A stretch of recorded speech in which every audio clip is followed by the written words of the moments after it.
Welcome everyone.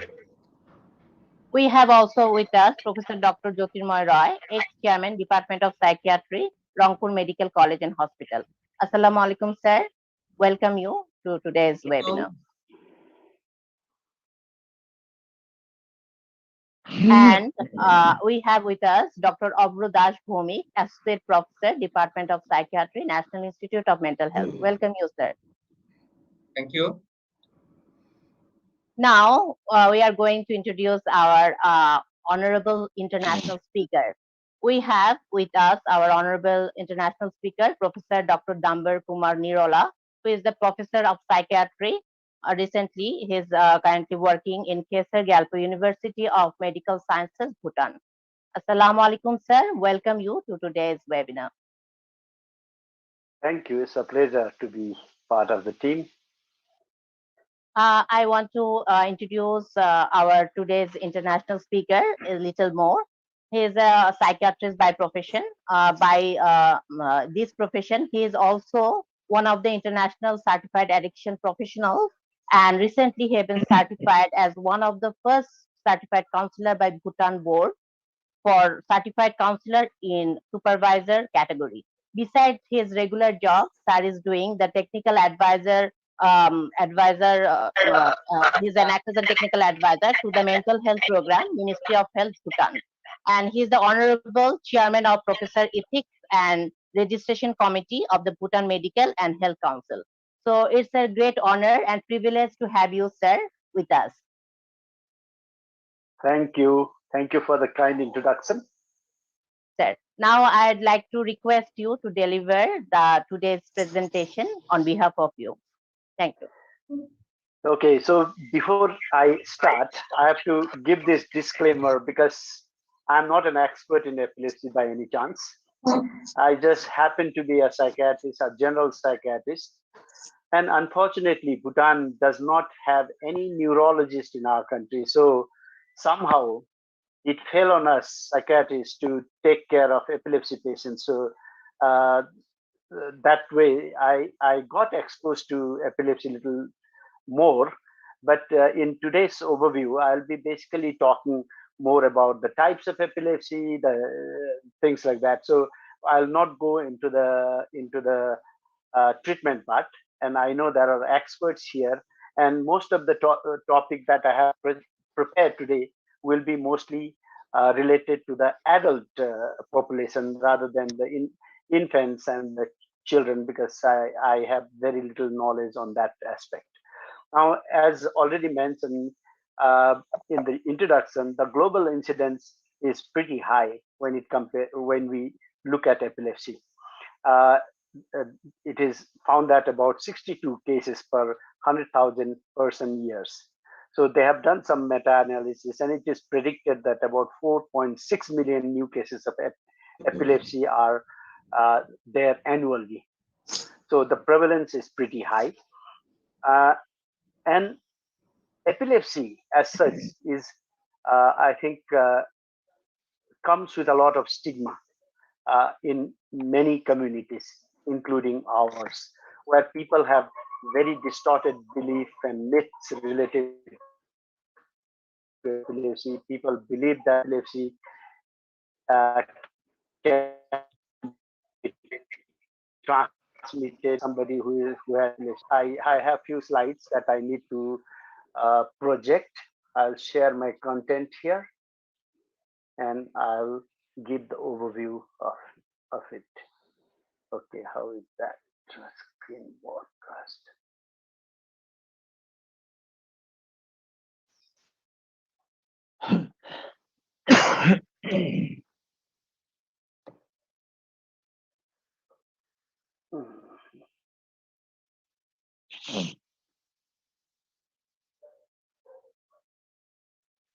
Is it seen? No, Not yet. working screen. Now what screen broadcast?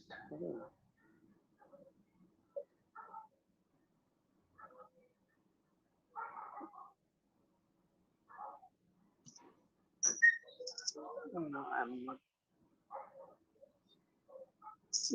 Is my screen visible to the rest. Is this visible? No. I did that earlier. Now it is not coming. I don't know why.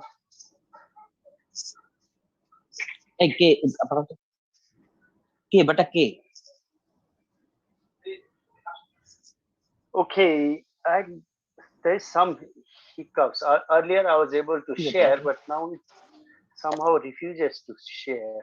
Okay, maybe there is some problem. I'll just put this off. Okay, now let me see.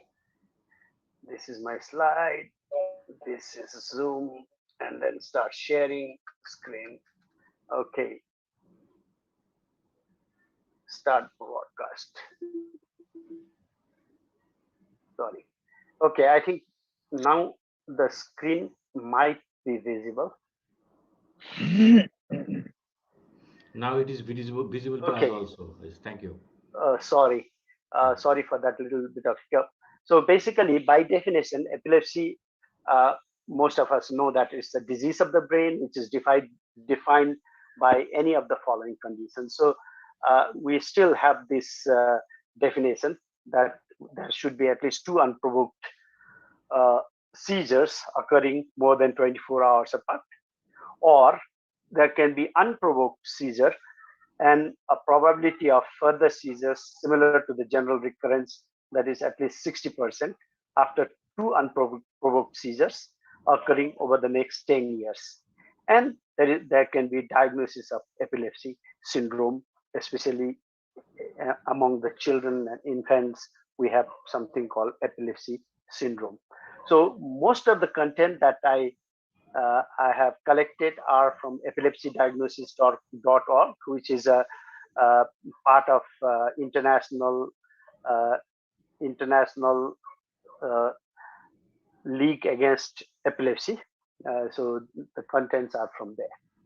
Now, if you look at epilepsy, it can be classified. So the classified is undertaken using different levels, actually, involving the classification at 3 levels. That is, first is the seizure type, then we have the epilepsy type and epilepsy syndrome. So as far as possible, as clinicians, we should be able to provide the 3-level diagnosis so that we are able to carry out proper treatment and do whatever necessary to take care of those patients. Now, as you know, there are different investigations available, and the most common investigations that we use to try and find whether somebody has epileptic activity or not is through EEG or electroencephalography.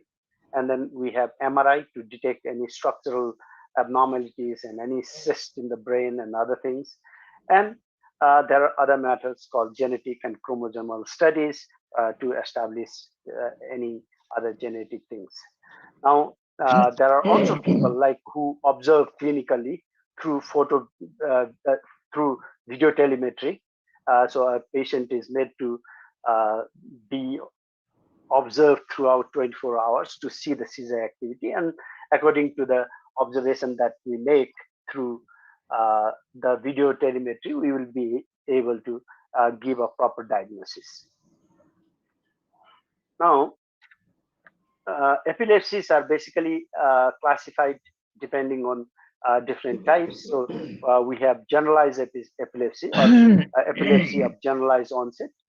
We have focal epilepsy. We have combined generalized as well as focal epilepsy, and there are a few cases of unknown epilepsy.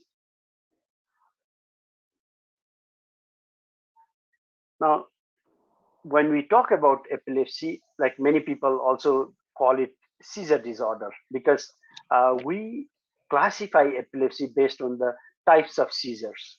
So if we look at the classification of seizures, seizures are again further classified differently. So we have got something called generalized seizure. Now, this is the main seizure type that most of us know. Especially even the common lay people are able to make out whether it is a generalized seizure or not.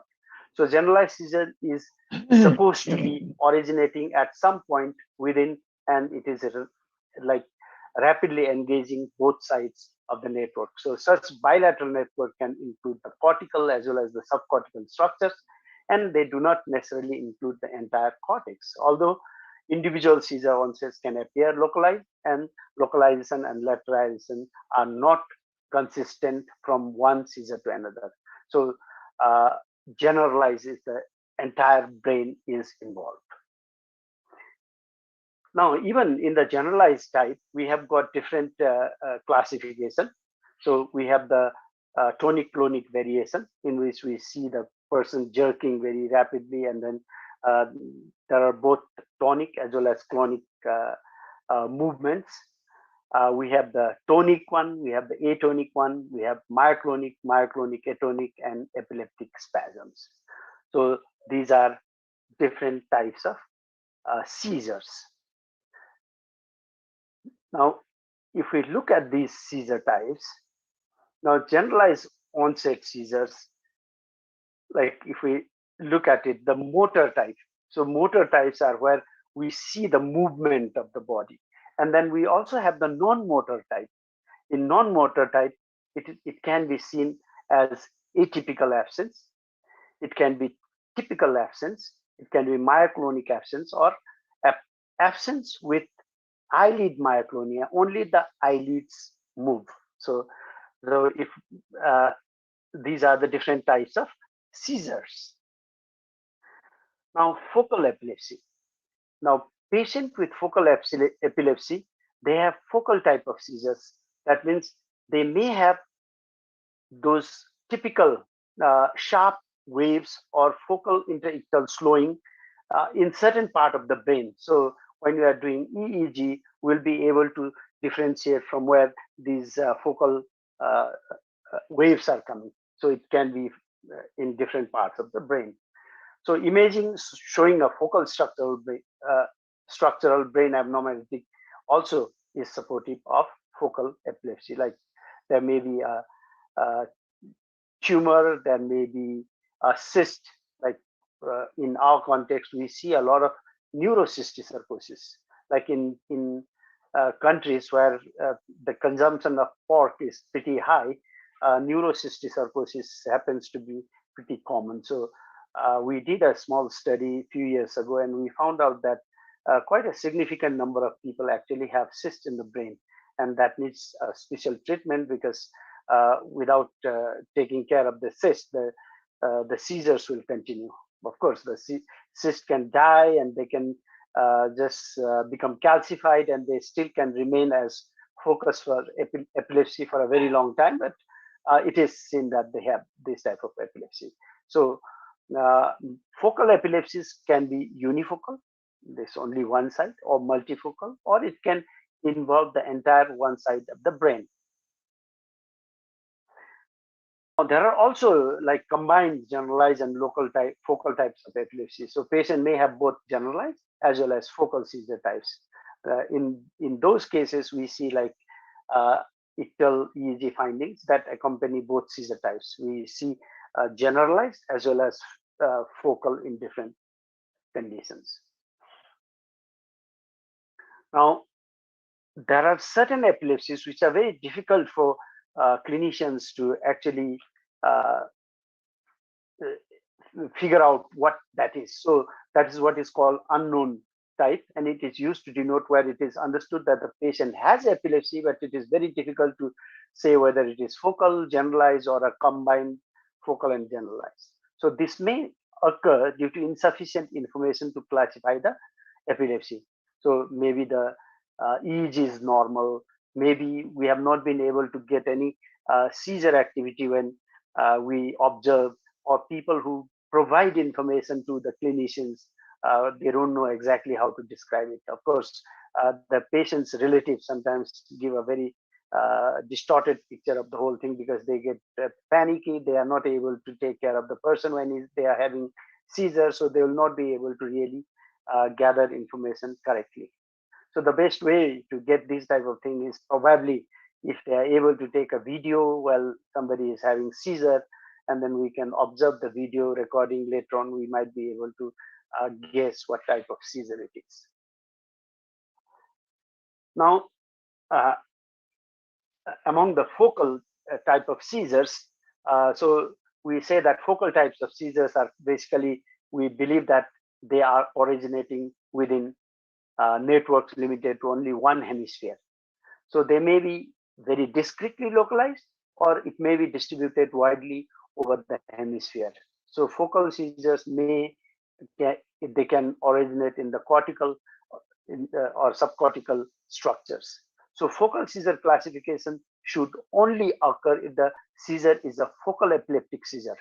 So there are something called epilepsy imitator, which we'll talk a little later, because there are so many conditions which are epilepsy imitators. So when you are a neuropsychiatrist, sometimes it is easier for people to identify the imitators, and we can treat better because many of these imitators have a psychological basis. Uh, so it is good to have exposure in epilepsy as well as in other conditions, psychiatric conditions which mimic epilepsy type of presentations. So we have to first eliminate those epilepsy imitators in order to say that it is focal. So focal seizure classification is undertaken again at two levels. The first is classified according to the level of awareness. Now, why is it important to have that level of awareness? Is depending on the level of awareness, when the person has seizure, if they are still aware, they can actually take care of themselves and they will remain safe. But occasionally, if they become unaware or if they have impaired awareness, then the problem is they may fall down, or they may get confused, or they may even walk away without being aware of the surrounding. So according to the classification of focal seizures, we can say that people can have awareness or the awareness is impaired. And then depending on whether it is a motor onset or sensory onset, we can say that it is motor onset, and then we classify again according to the motor presentation, like it can be tonic clonic variant, it can be tonic, atonic, myoclonic, and epileptic spasms.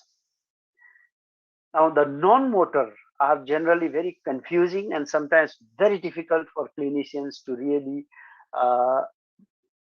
know about it. So EEG can be a very helpful thing to record all these things, like focal sensory seizures, focal cognitive seizures, focal emotional seizures, focal autonomic seizures, and focal behavioral arrest seizures. So these are the non-motor type of classification.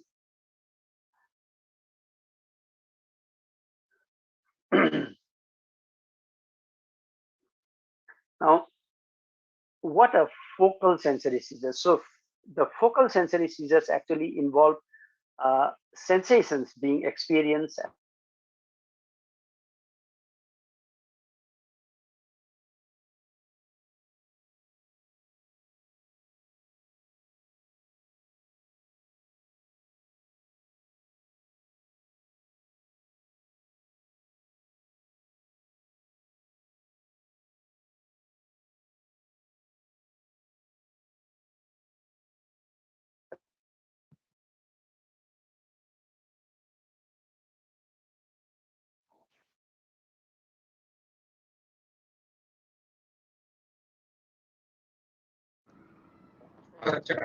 It may be a technical problem. Our presenter may be disconnected from the mainstream. Shumon, I will request you to contact with Dr. Damber Nirola over phone.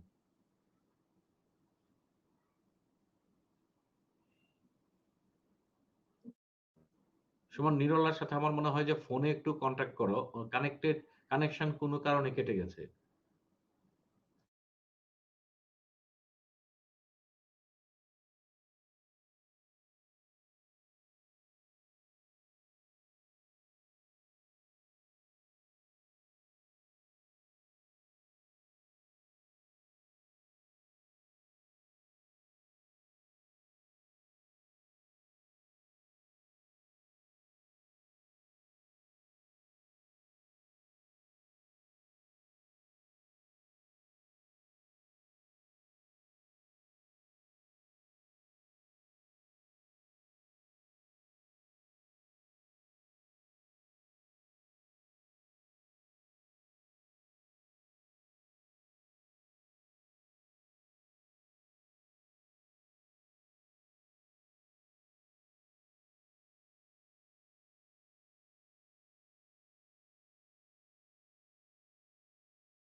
Suman connection পাইলা?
আমরা sir আমরা একটু অপেক্ষা করি, মানে ওনার সাথে কানেকশনের চেষ্টা করা হচ্ছে।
Perhaps it will take long time. Can we discuss about the seizure or epilepsy in the meantime? Better, মানে আমরা আমরা কিছুক্ষণ আলোচনা করতে পারি আমাদের আমরা মতো করে। কিছুক্ষণ আলোচনা মনে হয় হ্যাঁ হ্যাঁ করলে ভালো হয়। এই মারিয়া, আমার মনে হয় যে আমাদের প্যানেল এক্সপার্টে যারা আছে তারা কথা বলতে থাকুক জি, একটু স্যার। একটু করে, তারপরে আমরা এর মধ্যে ডাম্বারের কানেকশন নেওয়ার চেষ্টা করছি। আচ্ছা, sir. Okay, dear audience, sorry for the inconvenience. Our professor, Dr. Damber Kumar Nirola, will be back with his presentation. Right now, we're going to discuss about the epilepsy Sorry. overview. Sorry, Sir is with us. Sir, Now, welcome you again. Sorry, I think there was some problem with the internet. I don't know what happened. So should I continue or Yes, Yes, yes, sir. yes, Yes, yes. sir. You can continue. Okay, sorry. I didn't know. I kept on talking, but something happened in between. Please share your screen again. Yeah, I'll do so.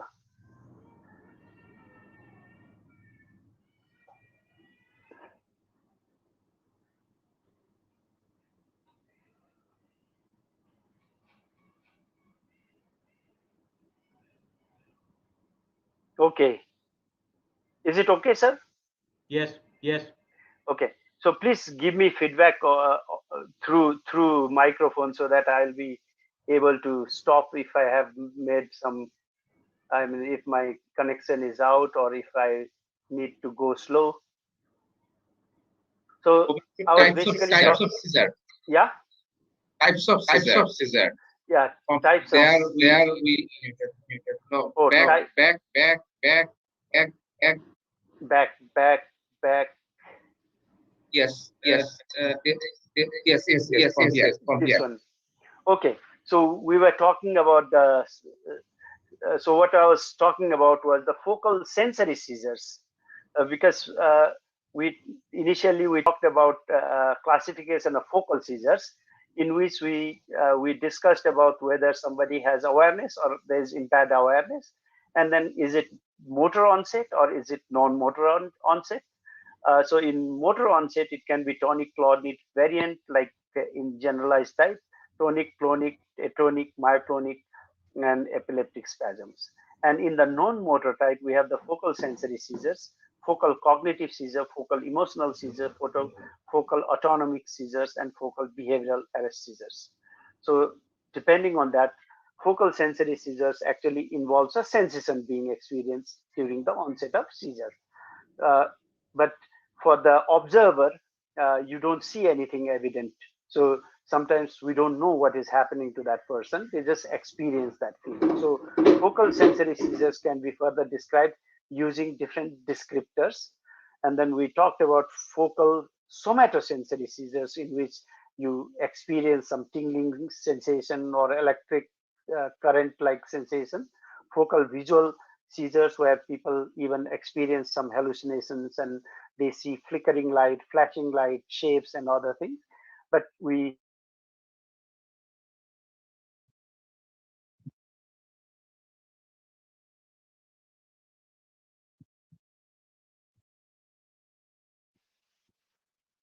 hello, hello. Hello. Okay, I'm still available. Okay, no, Yes, sir. the Yes, light sir. the light just went off in our place. I don't know what happened. I hope the internet doesn't go off. Hopefully. So focal sensory, somatosensory seizures, in which we see this tingling sensation. Focal sensory visual seizures, where we see flickering lights and all. Focal sensory auditory seizures, where we can hear buzzing sounds, ringing, drumming, other that type of things. And then focal sensory olfactory, again related to the olfactory area, where we may experience some unusual odor, which can be very unpleasant. Focal sensory gustatory, like people experience some acidic or bitter taste in the mouth. Vestibular, where they feel dizzy or spinning or vertigo. Focal sensory seizure with hot and cold sensation. So all these things are basically sensory. So in sensory, the main problem is many times when people have these type of seizures, it can be confused with a mental disorder, and many times uh, it will be difficult for many people to actually identify this unless we do EEG, unless we do other tests to really find out what that is. And then we also have something called cognitive seizures. Now, in focal cognitive seizures, it involves an alternation in the cognitive function, so which can be a deficit or it can be a positive phenomena such as forced thought, which occurs at the onset of the seizure. So to be classified as focal cognitive seizure, the change in cognitive function should be specific and out of proportion to other relatively unimpaired aspect of cognition. So again, depending on the area of the brain that is affected, we have to give that. So focal cognitive seizure can be dysphagia, aphasia. It can be anomia, receptive dysphagia, aphasia, auditory, conduction, dyslexia, impairment in memory, déjà vu, jamais vu, and people even have cognitive seizures with auditory hallucinations. Now, cognitive seizures with illusions are there, dissociations, forced thinking, dyscalculia, dysgraphia, left-right confusion, and sometimes they may have cognitive impairment in the form of neglect. Now we also have something called emotional one, in which people experience different emotional changes in the form of either fear, anxiety, or panic. Focal emotional seizure with sometimes laughing, they just unstoppable laugh can come.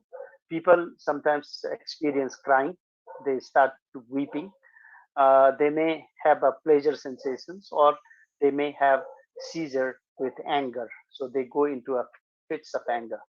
So focal autonomic seizures are there again. These are characterized by alternation in the systems which are controlled by our autonomic nervous system.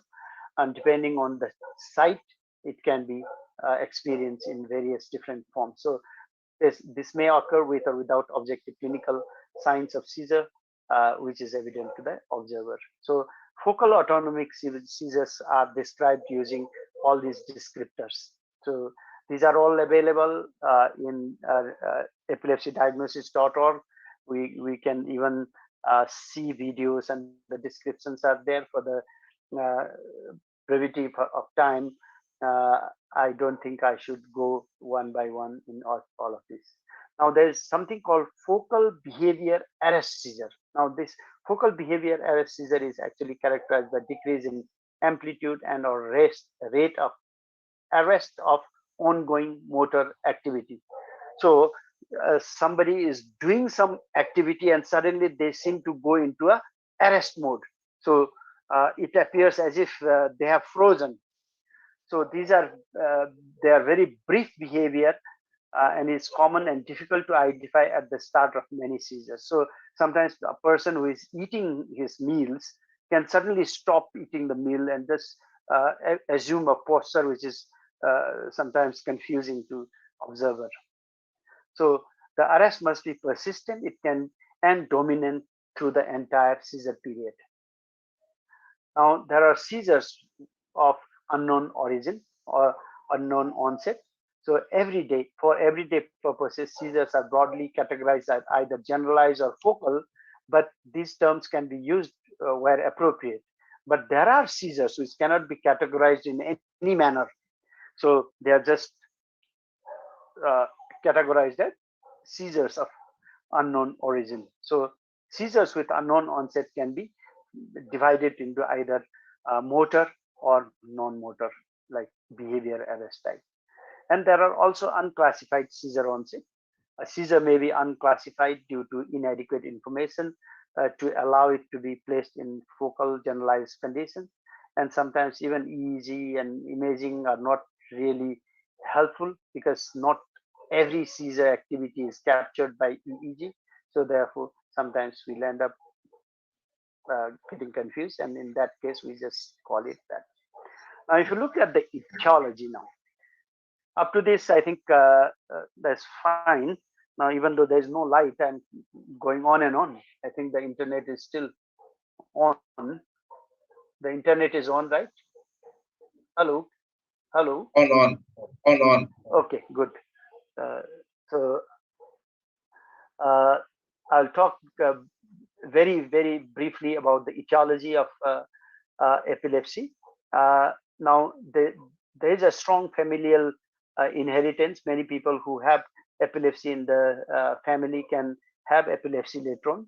So the epilepsy either inherited through genes, or some abnormalities of chromosomes happen later on. So there is some sort of a change that can happen even after somebody is born. So chromosomal abnormality and structurals are pretty common. Of course, we see that almost 60% of epilepsy, we cannot really identify the real cause, but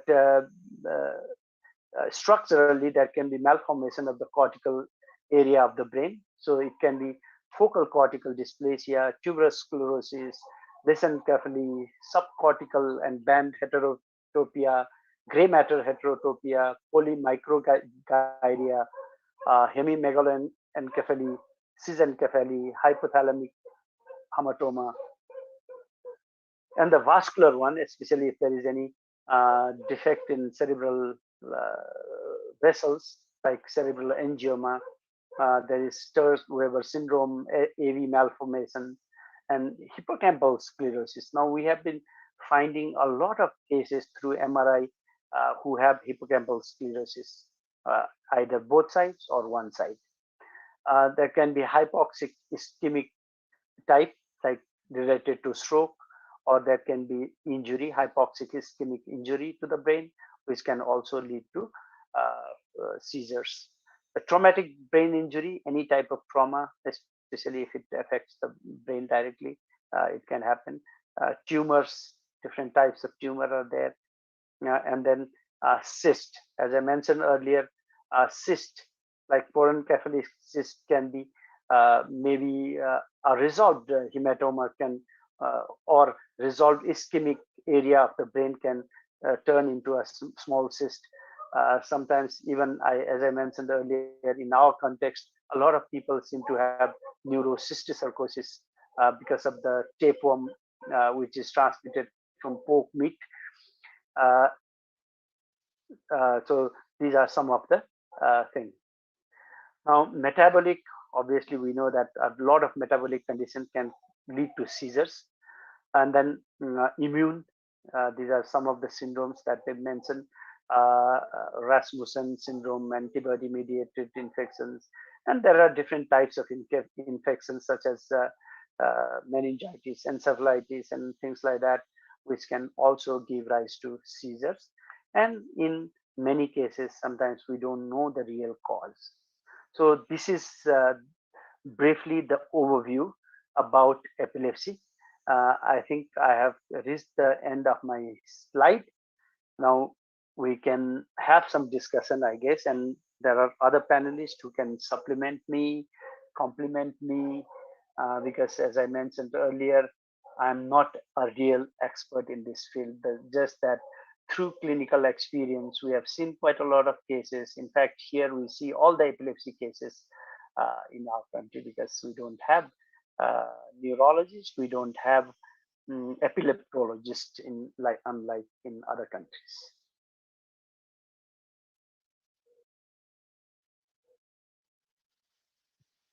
Thank you, Professor Dr. Damber Kumar Nirola, sir, for your mesmerizing presentation. We could learn a lot of things for your presentation. So this is the time for question and answer session. Dear audience, do you have any more question regarding the presentation? You can write on our chat section so we can transfer your question to our speaker. We could not see any question regarding. We can wait for 1 minute for any question. Dear audience, you can ask any question regarding the epilepsy overview to our honorable and international speaker, Dr. Damber Kumar Nirola, sir, regarding the epilepsy overview. There is a question by Asfia Moumita. You can see in the comment box. How long do seizure usually last?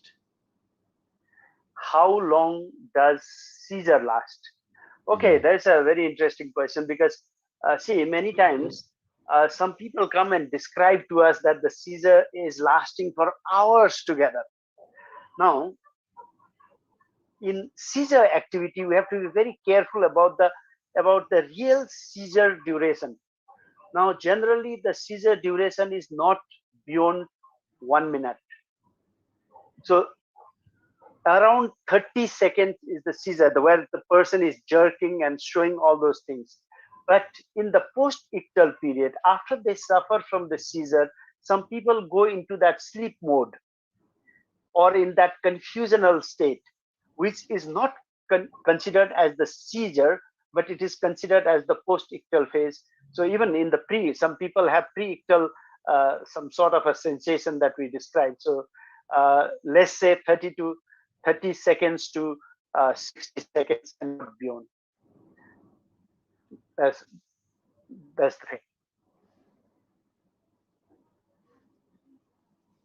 Thank you, sir, for your answering the question.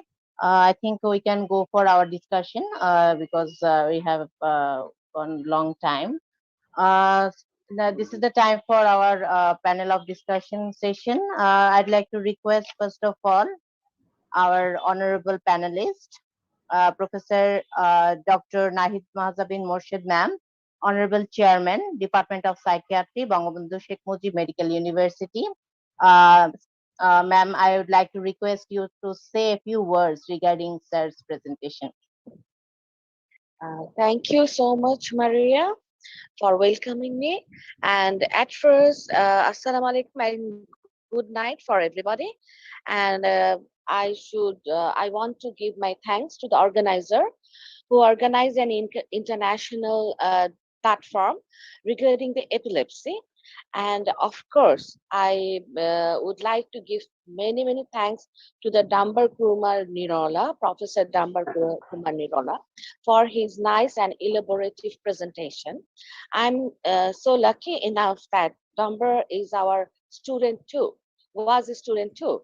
And we invited by Damber for our presentation regarding the suicide in Bhutan. So thank you again, Damber, for your support and your nice, very good, excellent presentation. That I would like to focus some point in this presentation, that so many psychiatric manifestations, psychiatric symptoms and diseases are related, like epileptic fit. Sometimes we miss our diagnosis. Patient come us and say there is a fit-like attack and it's epilepsy. They diagnosed it, or who observed the epileptic fit, they diagnosed it. We know all these things, but in psychiatry, we know if there is any conflict in our disease like conversion disorders, and they shows epileptic-like fit, but it's not epilepsy. We have to consider those psychiatric symptoms and disease and the stress factor for this type of fit.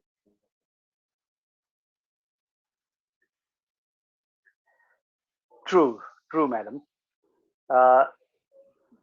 Thank you, Madam Nahid. Actually, when I was in the final year, you are my thesis guide. Have to differentiate epilepsy with conversion, other stress-related disorders.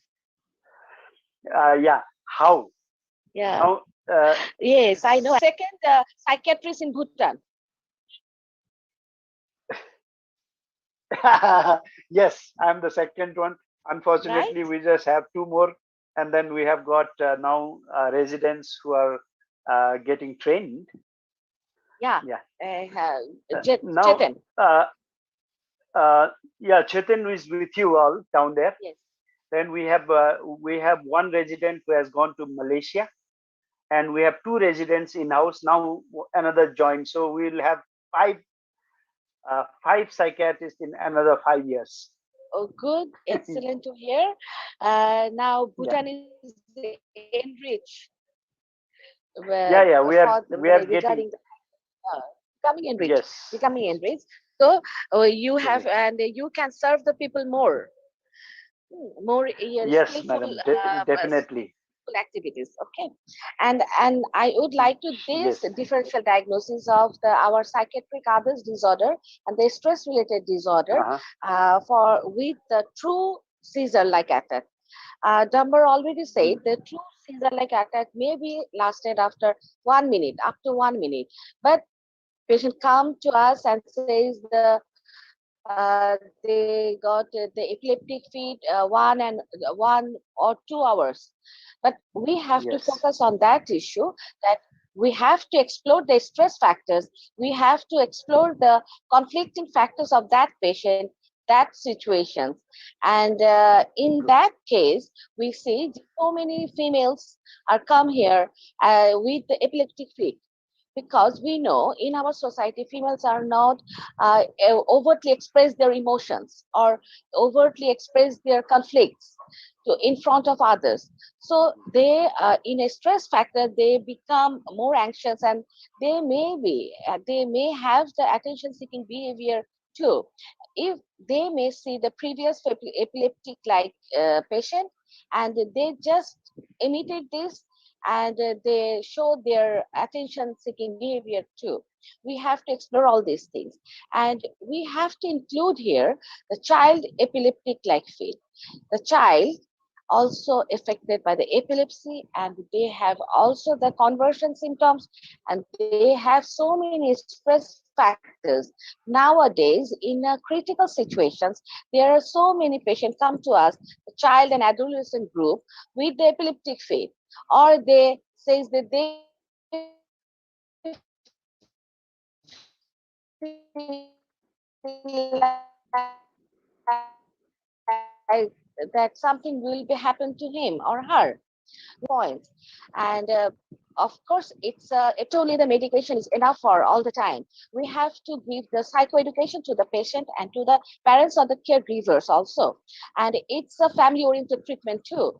We have to incorporate the treatment approach, including the family members also. So in epilepsy, what will be happen and how they will behave with that patient, and how they can improve the situation, or when they can go to the doctors in emergency purpose. We have to focus all these things also. But so it's I think it's a multidisciplinary team also, which may include the neurologists, the psychiatrists, the psychosocial worker too.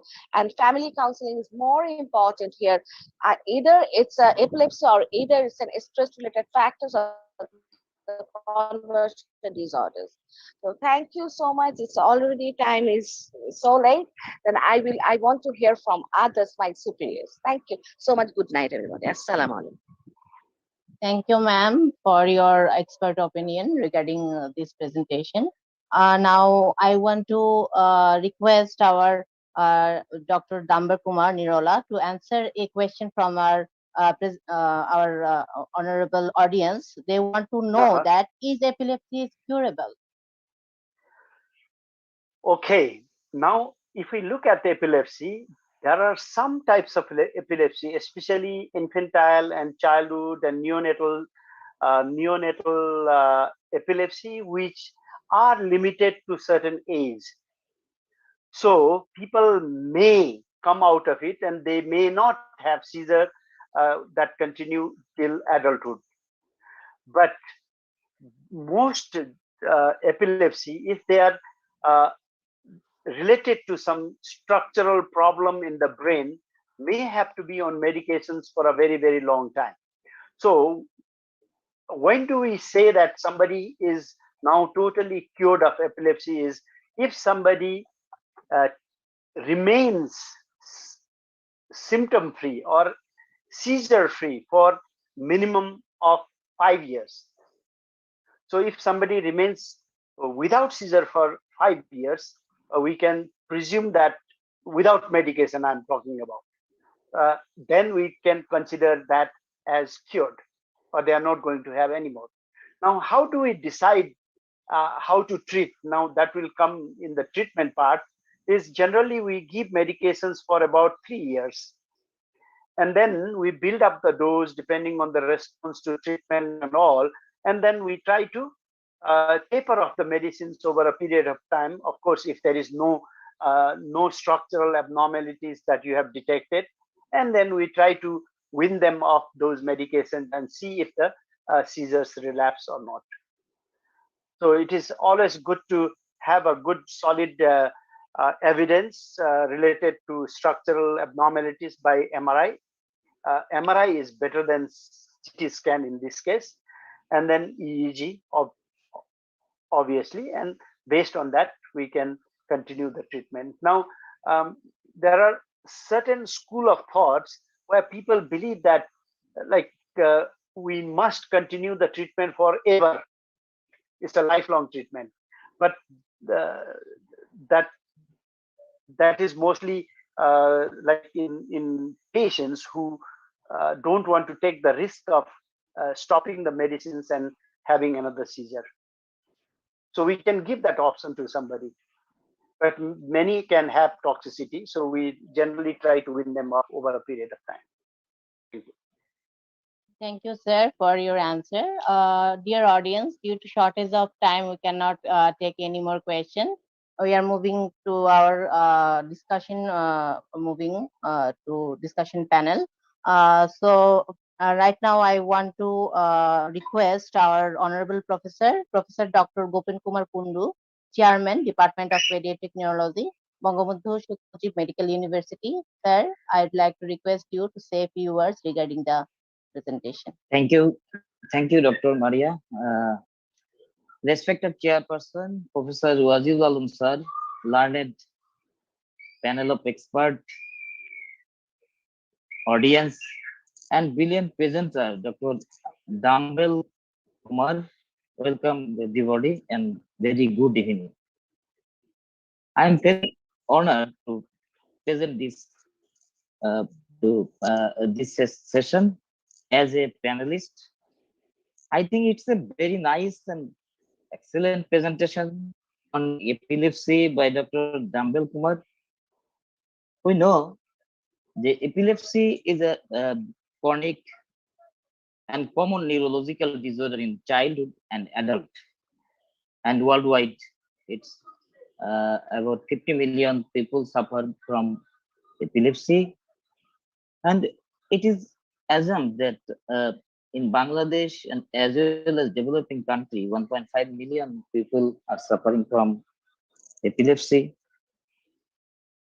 And developing countries are more suffered than the developed countries, and children are more suffered than the adults because the children having some perinatal, that perinatal problem usually perinatal asphyxia, but asphyxia, that is birth trauma, and very nicely mentioned our speaker Damber Kumar. And then there is some underlying etiology also, perinatal stroke, and genetic was also there. And in our country, epilepsy incidence about 10 per thousand. And recent studies shows, and male are sufferer more than the female, 5.5 to 15.5 per thousand live birth, and 3.5 to 11.5 per thousand live birth female. And recent studies, in 2017, it was published in a very nice journal. According to WHO, it's a public health problem also. But most interesting thing is that is seen during the treatment of epilepsy. A recent study shows 2017, about 67% people in developing countries are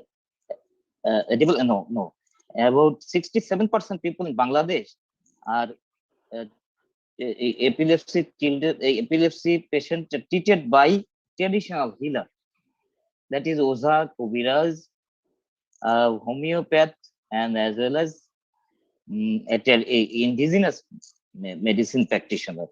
So there is a high gap seen in the treatment of epilepsy in Bangladesh and as well as our developing country.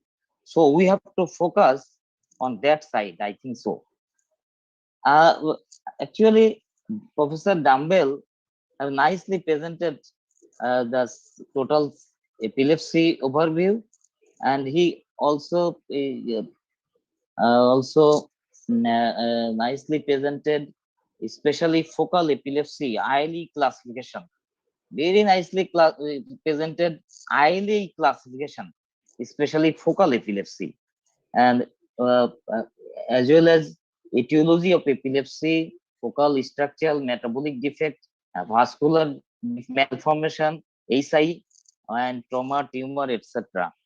And and he also presented regarding the diagnosis of epilepsy. Diagnosis of epilepsy, actually, the diagnosis of epilepsy is clinical, we know. And during diagnosis, we have to see sometime a video observation, witness description, and actual scenario of that episode. We have to see the scenario of the episode for the diagnosis of epilepsy, and Damber nicely presented that portion of epilepsy. And we know the EEG also helps for diagnosis of epilepsy, but it's a supportive investigation.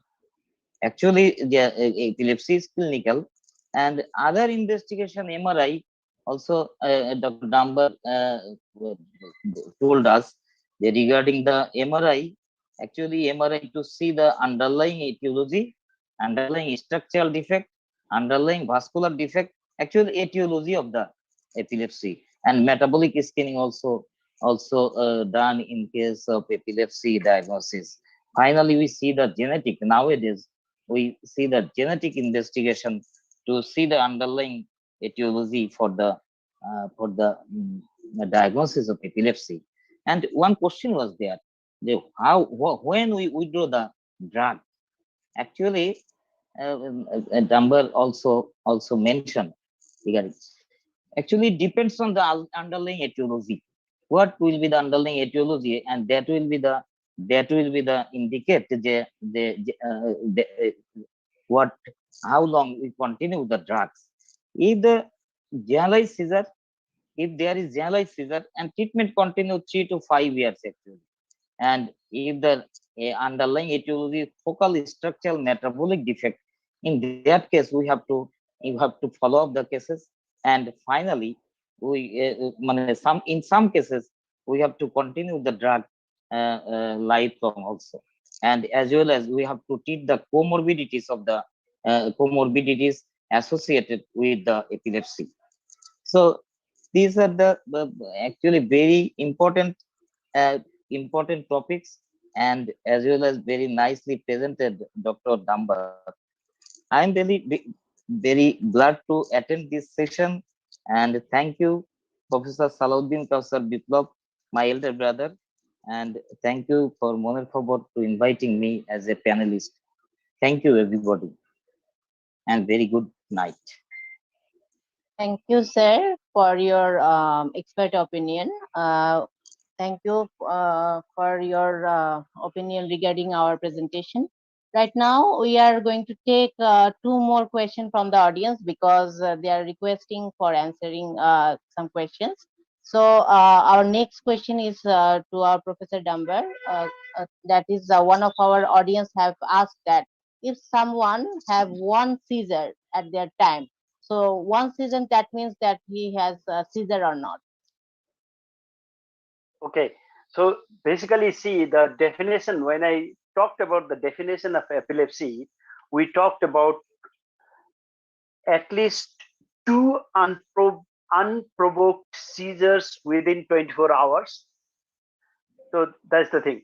Now, but just one seizure. Now, some international communities say that even one unprovoked seizure might actually be called epilepsy, but the definition that is given by International League Against Epilepsy is 2 unprovoked seizures 24 hours apart. If they happen, then we call it epilepsy.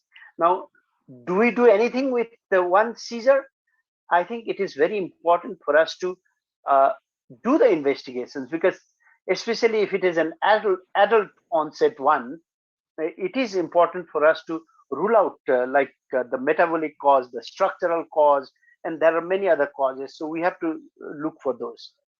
So, but per se, like I wouldn't start the treatment in one seizure attack, but I would do all the investigations that are needed to rule out anything that might require other treatments besides giving anti-epileptic medication.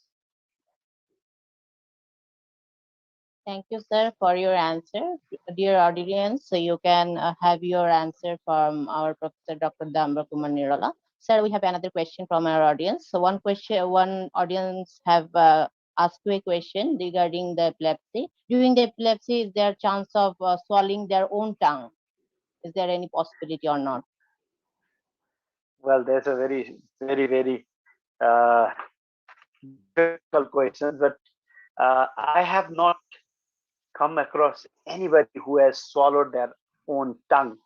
But definitely, I have seen people who have bitten their tongue very badly. Now, let me elaborate a little bit. The tongue bite that I have seen is more associated with alcohol withdrawal seizure. And in those cases, because they're withdrawing, the delirium tremens is so strong that they can almost cut the entire tongue. But I have not come across, I don't know. There are professors here who have seen cases for a very long time. They may have experienced that, but frankly speaking, I have not seen anybody swallowing his own tongue. The other thing is, many times people try to put fingers just to avoid the person, person biting his own tongue, which is a very risky thing. I have come across one person whose thumb was almost bitten off by the person who was seizing. So it does not help. We cannot prevent tongue bite if it has to happen. Thank you, sir, for your answer. Our last question from our audience. One of the audience have asked that any things that may trigger the onset of seizure. Okay. If one have epilepsy. Yes, there are several factors that can trigger seizures. Number one, sleep deprivation. Number two, stress. Number three, flickering lights like discotheque and all. Lots of these things. Very loud noise. Yeah, these are some of the factors which can actually trigger epilepsy. So we always tell our clients, sleep well, sleep on time. Don't expose yourself to too much of screen. Don't go to all these flickering disco tech type of business. Don't listen to too loud musics. I think we must tell them that. Thank you, sir, for all your answers. We are moving to our panel of discussion. I'd like to request now Professor Dr. Shalahuddin Qusar Biplob, Professor Department of Psychiatry, ex-chairman of Department of Psychiatry, Bangabandhu Sheikh Mujib Medical University, to say a few words regarding our today's presentation. Thank you, Maria. Thank you, everybody. Thank you, the audience and panelists. My best respect to our today's chairman, Professor Waziul sir, and other panelists also, and most to Professor Dr. Damber Nirola. Nirola presented very slowly, but very steady, and that means nothing was left from his presentation, especially about the investigations, about etiology and symptom presentation. Just I want to add two or three more things within a very short time. Epilepsy has two or three aspects. One is the biological aspects, the reason why epilepsy occurs, and second is the psychological aspects, what actually directly epilepsy causes, or the impact of epilepsy to the person or to the family members, and third is the social impact.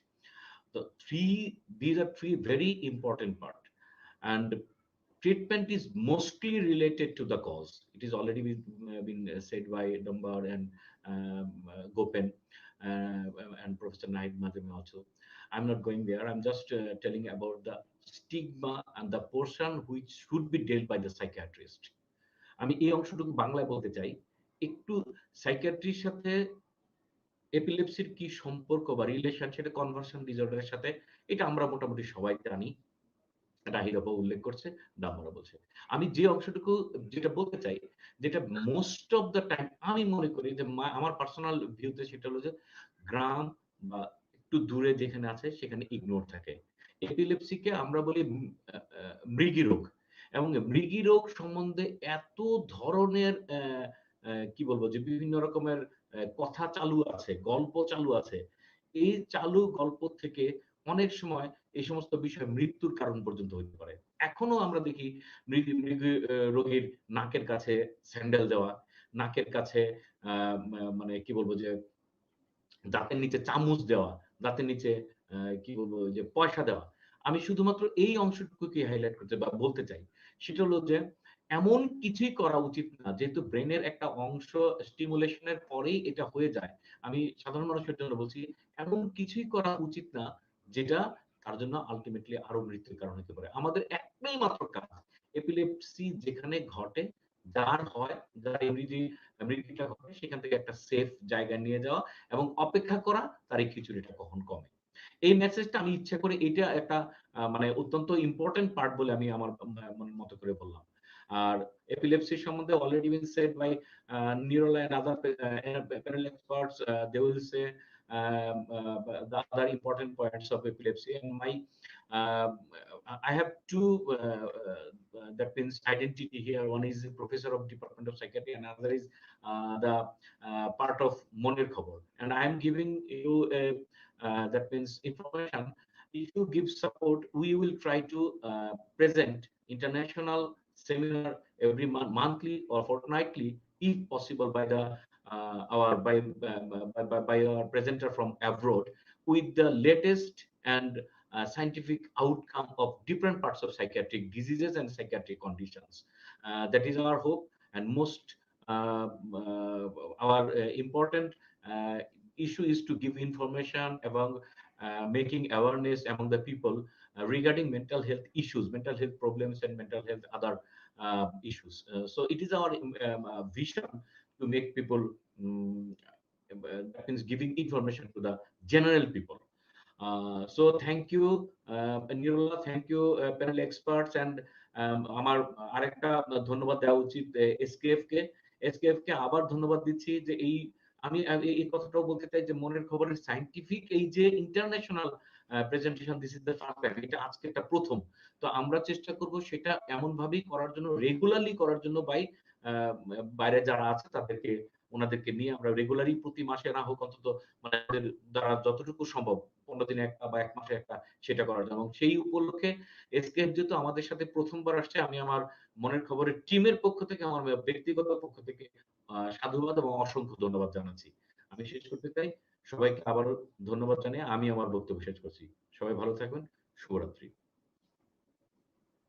Thank you, sir, for your expert opinion. Now I'd like to request our another panel of experts, Professor Dr. Jotirmoy Roy, ex-chairman, Department of Psychiatry, Rangpur Medical College and Hospital. Sir, I want to request you to say a few words regarding the presentation. Thank you, Dr. Moria. Before say something about this topic, I want to give thanks to Moner Khabor TV for inviting me and give me the chance to meet Dr. Damber after a long period, about 15 years. How are you, Doctor? However, respected Chairperson. I'm good, sir. Good. Thank you. Respected Chairperson, Waziul sir, and learned panelists and audience.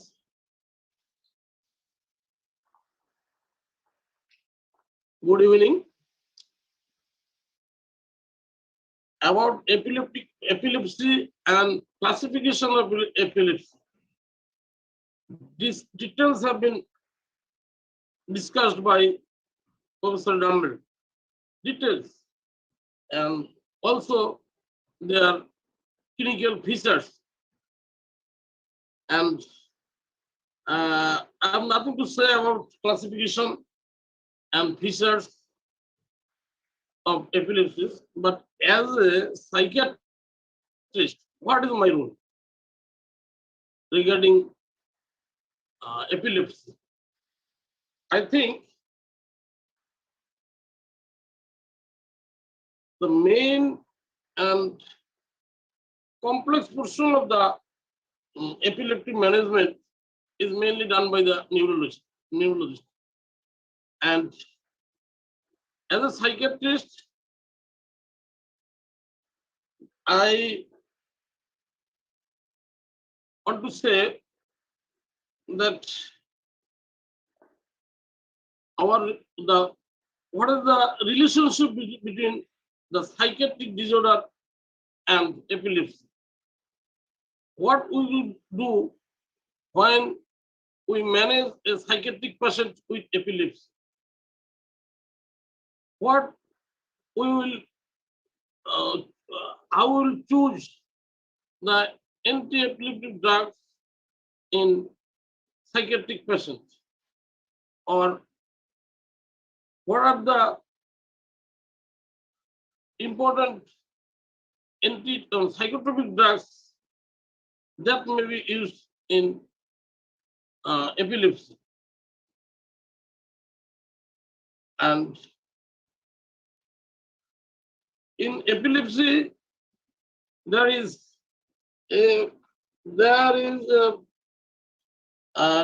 risks for psychiatric disorder, like about rate of depression in epileptic patients about 10 to 20%,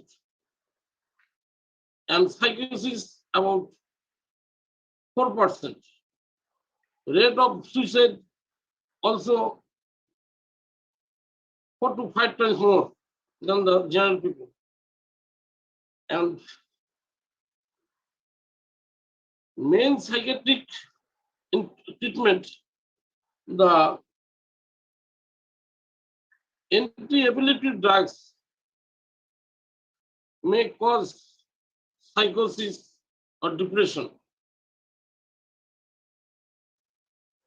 And also many psychotropic drugs like antidepressants, many antidepressants causes epilepsy. So I think that if in this webinar, this part, if this part will be included, that will be also fruitful. However, the discussion, the presentation of Professor Damber is very nice and elaborative. Thank you, Professor Damber. Thank you to you all. Thank you, sir, for your nice discussion. Now, I'd like to request Dr. Abrodash Bhumik, Associate Professor, Department of Psychiatry, National Institute of Mental Health, to say a few words regarding our today's presentation. Thank you, Maria. At first, I am feeling proud to select me as a panel of expert in this first ever international webinar from Moner Khabor. I give my thanks to Moner Khabor. I am want to discuss some few things because about the practical things. Mr. Damber Kumar Nirola narrate very nicely the type of epilepsy and the cause, and especially focal and cognitive type of epilepsy very nicely. And thank him and for your nice presentation. We need to feel that epilepsy is a global burden. About 1% people at the age of 20 years is suffering in some sorts of seizure disorder, and at the age of 75 years, we found that about 2 to 3% people are suffering some sorts of seizure disorder. So it is a global burden, and it creates a global problem for all over the countries, especially the developing countries like us. There is a huge treatment gap because they are treated by because they come to us very fewly, and in our country there is a survey about treatment gap. There about 85% people doesn't come to get treatment. So how we can treat epilepsy? But epilepsy is a kind of neurological disorder which can be treated completely. About 70 to 80% people get fully cured if we get anti-epileptic drugs appropriate dose. Regarding this case, we have to select an anti-epileptic drug when we get a chance. Epilepsy is a mainly clinical disorder. We have to diagnose it clinically. Mainly, if we get clinical evidence, it is better to perform mainly two investigation. One is EEG and MRI, because if we start anti-epileptic drug, it can be effect in EEG. And another thing is epilepsy or seizure disorder can occur in organic case. So we have to first exclude the organic case, and then we, if we exclude organic case by MRI, we can go through the EEG, and if about 85% case, EEG is find positive if there is an epilepsy. 15% case, EEG cannot diagnose epilepsy. So if we found a document that he is epilepsy, we can start the anti-epileptic drug. The rule of anti-epileptic drug is start slow, low, go slow. We have to choose one drug, and about the type of seizure. One type of seizure, that is absent seizure, many times it is it become undiagnosed, and it will do harm for the person who is suffering. So absent seizure is another seizure we have to sharply, or we have to খুব close monitor করে আমাদের এটা বের করতে হবে absent seizure-টা। আমরা যদি দেখি যে ওই এক অল্প ফিউ সময়ের জন্য এই সিজারে কিন্তু মানুষ ক্রনিক সিজারের মতো পড়ে যায় না, বা কোনো টাইম বাট হয় না, বাট খালি ফিউ সময়ের জন্য সে আনকনসিয়াস থাকে। তো এই জিনিসটা আমাদের অ্যাবসেন্ট সিজারটা কিন্তু আমাদের খুব ভালোভাবেই এক্সক্লুড করতে হয়। আর অ্যাবসেন্ট সিজারের ক্ষেত্রে ড্রাগের চয়েসের ক্ষেত্রেও সীমাবদ্ধতা আছে। ড্রাগের ক্ষেত্রে আমরা প্রথম একটা ড্রাগ চয়েস করব, এবং ভেরি গ্রাজুয়ালি 2 weeks ইন্টারভ্যাল আমরা ড্রাগটা such as আর কিছু ড্রাগের ক্ষেত্রে কিছু রেড মার্ক দেওয়া আছে, that is lametrozine, carbamazepine. We have to show the red mark, that is if they are occurring in rash, you have to stop the drug. Safest drug at that case is valproic acid, but it have to in the case of women in reproductive age, it can do some harm, like polycystic ovary syndrome, and in case of pregnant women, it may be create the spina bifida of the child. In this case, we must give folic acid support if we prescribe anti-epileptic drug to a woman in childbearing age. This is very important regarding the epilepsy. I like to share it in this panel. Thank you again for selecting me as a panel of experts. Thank you, Moner. Thank you, sir. Thank you, sir, for your expert opinion. Now, dear audience, you are watching our scientific seminar on epilepsy, sponsored by Eskayef Pharma, powered by Levetam, media partner Moner Khabor TV. Now is the time for vote of thanks. I'd like to request Dr. Mohammad Murad Hussain, Senior Manager, Medical Affairs, Eskayef Pharmaceuticals Limited, to say a few words and give the vote of thanks. Thank you, Dr. Maria.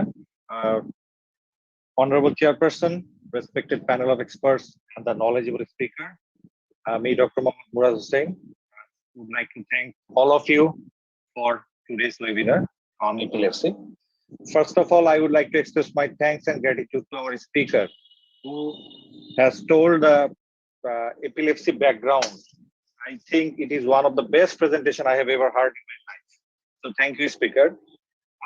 Secondly, I would like to thank Biplob sir and Moner Khabor TV for arranging this webinar, and I am very much thankful again for giving us the opportunity to be a part of this webinar. As you know, Eskayef always believes in quality medicines, and we have very little bunch of neurological products.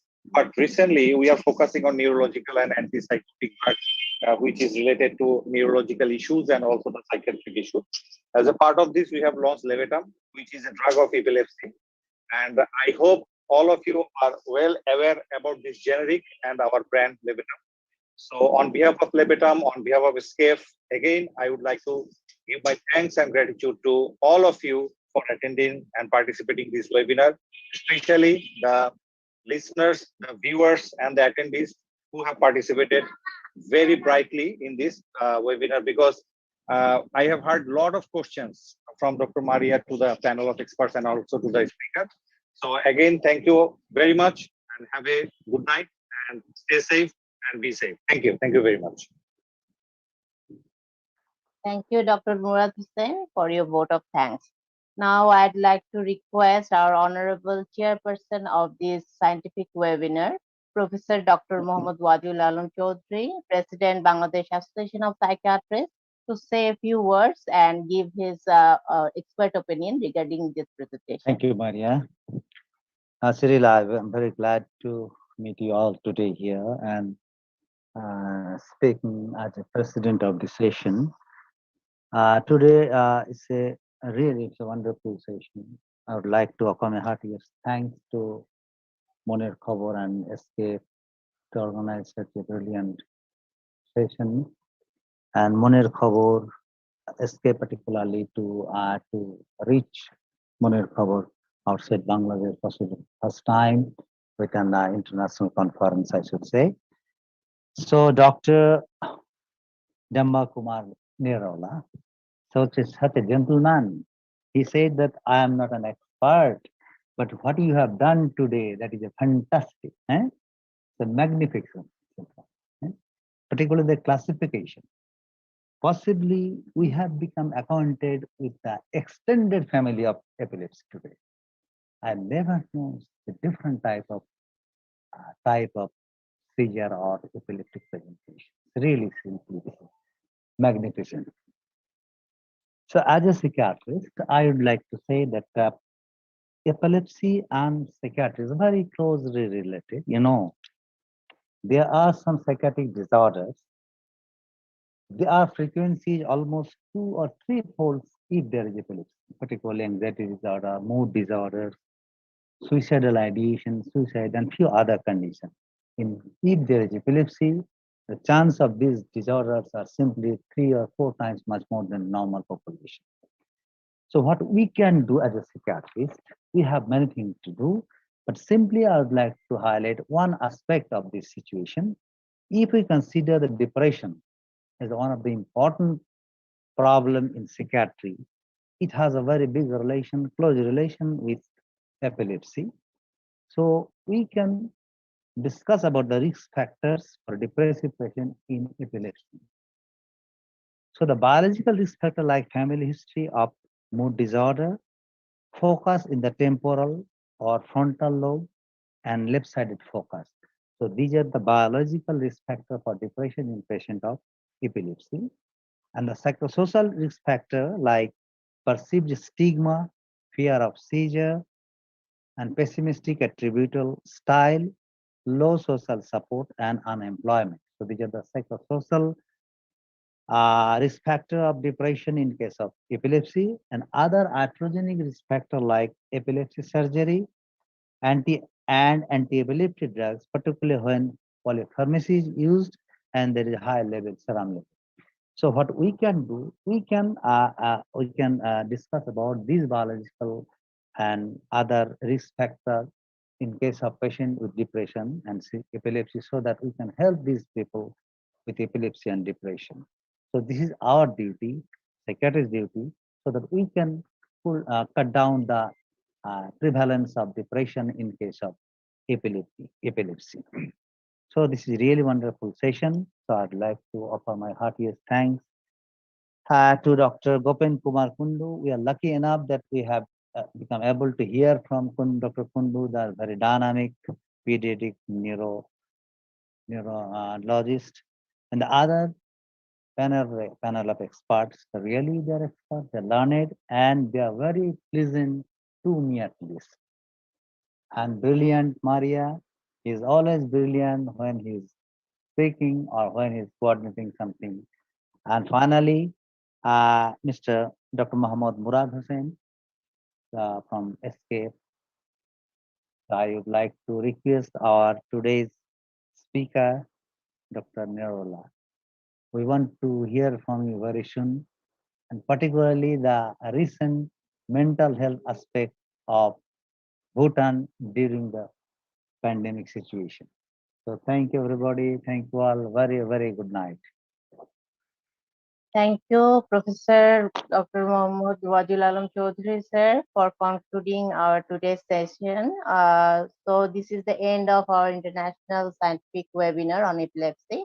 So I would like to thank our honorable speaker, Professor Dr. Damber Kumar Nirola, for connecting with us from Bhutan and presented us an excellent, mesmerizing presentation on epilepsy. I'd like to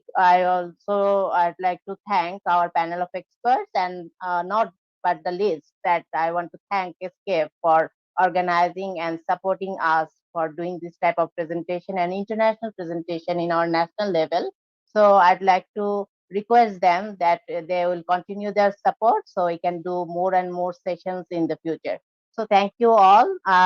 This is now, I am Dr. Fatima Maria Khan signing off from all of you. So please take care of yourself in this pandemic. Stay well and stay healthy. Thank you.